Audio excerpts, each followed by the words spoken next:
is if I was anybody, if I was giving investment advice, and I'm not, to anybody, if you haven't bought any silver, if you want to buy some more, the time, despite the fact it's up $1 or so or $2, whatever, from its low on Friday, there's a day is going to come when it's just not going to be available at all, or going to be lead times, and the price is going to be through the moon. So my recommendation, and I eat my own cooking on this, is to buy as much as you feel comfortable in affording to buy before the day comes when it's going to be priced to the moon.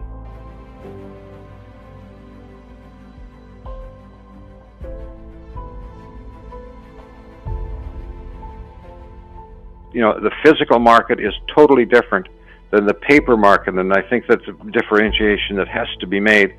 The fact of the matter is that, as we started at the top of this show, the physical silver market is in a huge deficit. The demand is way more than supply.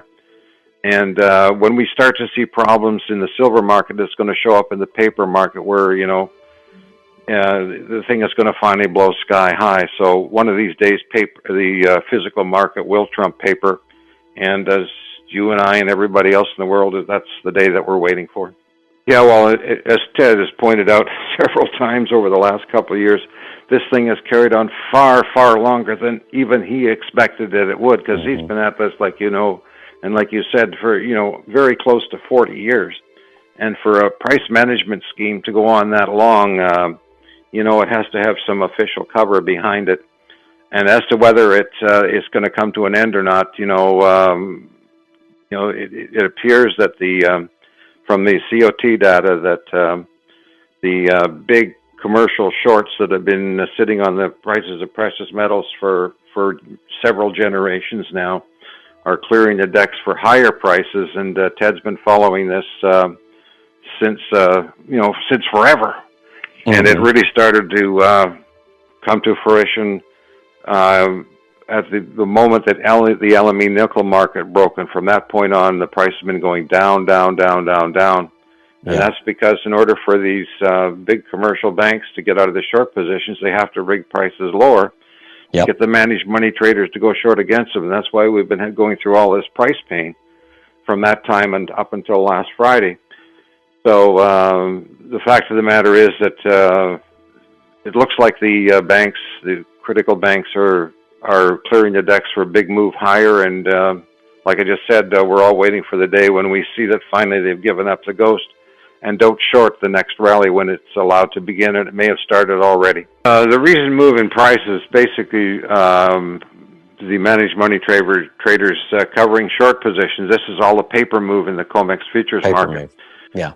Okay, the thing is that the supply-demand fundamentals have not been allowed to kick in. We haven't had a free market in the precious metals ever, okay? Not in 20 years, 40 years, 50 years. The price of gold has always been set. It was at $20 an ounce. I think the U.S. government keeps on their books at $40 an ounce. Nobody knows what the true free market prices of gold and silver are, because it has never been allowed to trade freely. That's the day that we're all waiting for. And physical demand out there, I'm not surprised that there's nothing for sale or very difficult to get anything. And retail demand is completely controlled by what the private and sovereign mints can produce.